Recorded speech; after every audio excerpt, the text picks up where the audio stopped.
Hi అండి, అందరికీ నమస్కారం. నేను మీ గాయత్రిని. ఇవాళ మన ఛానల్లో మా తోటికోడలు విలేజ్ స్టైల్లో ఫిష్ కర్రీ ఎలా ప్రిపేర్ చేస్తుందో చెప్తాను. దీనికోసం 2 కేజీల చేపలు తీసుకున్నాము, 3 మీడియం సైజు ఆనియన్స్, 2 మామిడికాయలు, 5 మీడియం సైజు టమాటాలని నీట్గా కడిగి ఇలా చిన్న ముక్కలుగా కట్ చేసి పక్కన పెట్టుకోవాలి. ఒక పెద్ద సైజు వెల్లుల్లిపాయ తీసుకోండి, దాన్ని పొట్టు తీసేసి పక్కన పెట్టేసుకోండి. పెద్ద వెడల్పాటి పాత్ర తీసుకోవాలండి ఫిష్ కర్రీకి, అప్పుడు ముక్కలు విరిగిపోకుండా వస్తాయి. నూనె కూడా ఎక్కువే పడుతుంది. మేము 200 గ్రాముల ఆయిల్ వేసాము. ఆయిల్ హీట్ అయ్యాక కొంచెం ఆవాలు, మెంతులు, జీలకర్ర ఇవన్నీ యాడ్ చేసుకొని వేగాక ముందుగా మనం ప్రిపేర్ చేసుకున్నాం కదా వెల్లుల్లి, ఇలా దంచుకున్న వెల్లుల్లిని దాంట్లో 1 నిమిషం పాటు ఫ్రై చేసి అందులోనే ఆనియన్స్ కూడా వేసేసి ఫ్రై చేయండి. దీంట్లో మేము కొద్దిగా సాల్ట్, కరివేపాకు కూడా వేసేసాము. అంటే ఇది తన స్టైల్ కదా, చెప్తున్నాను అనమాట నేను. ఇప్పుడు మనం ఆనియన్స్ని బాగా ఫ్రై చేయాలి. ఆనియన్స్లో వాటర్ ఉందనుకోండి, కూర సద్ది వాసన వస్తుందంట, బాగోదంట. అందుకని వాటర్ మొత్తం పోయేంత వరకు బాగా ఫ్రై చేసుకోవాలంట. ఇలా టమాటాలను కూడా సన్నగా ముక్కలు చేసి వేస్తే తొందరగా మగ్గిపోతాయి. ఇప్పుడు మేము 2 స్పూన్ల పసుపు వేసాము, ఈ కప్పు నిండా కారం వేసామన్నమాట.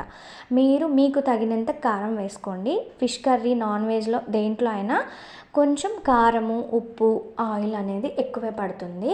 దీనికోసం 200 గ్రాముల చింతపండుని కడిగి ఇలా గుజ్జుగా తీసి దీంట్లో యాడ్ చేయాలన్నమాట. 2 కేజీలకి 200 గ్రాముల చింతపండు సరిపోతుంది. ఒకవేళ మీకు పులుపు సరిపోలేదనుకోండి, ఆల్రెడీ మనం మామిడికాయ ముక్కలు తీసుకున్నాం కదా, వాటిని కొంచెం అడ్జస్ట్ చేసుకోండి.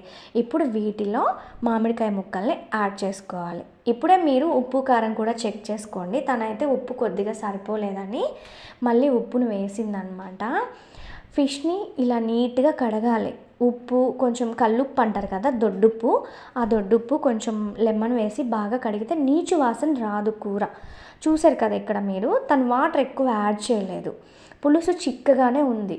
ఇప్పుడు దీంట్లో ఫిష్ ముక్కల్ని వేసేసేయాలి. 1 గ్లాస్ వాటరే తీసుకునిందండి తను. ఎక్కువ వాటర్ వేస్తే ఫిష్ కర్రీ బాగోదు టేస్టు, అది ఒకసారి జ్ఞాపకం చేసుకోండి. ఇప్పుడు ఇలా వాటర్ యాడ్ చేసేసి ఒకసారి మళ్ళీ మీరు చెక్ చేసుకోండి. ఇంకా ముక్కలు వేసిన తర్వాత మనకి తెలుస్తుంది కదా ఎట్లా ఏంటి అని. కొంచెం సాల్ట్ యాడ్ చేసేసి మగ్గించేసేయాలి. ఇలా తెల్లుతుంది కదా, తెల్లే కొద్దీ కొంచెం మనకి కూర దగ్గర పడినట్టు అనమాట. అప్పుడు మనం ఫైనల్గా దీంట్లో దించుకునే ముందు కొంచెం కరివేపాకు, కొత్తిమీర యాడ్ చేసుకోవాలి.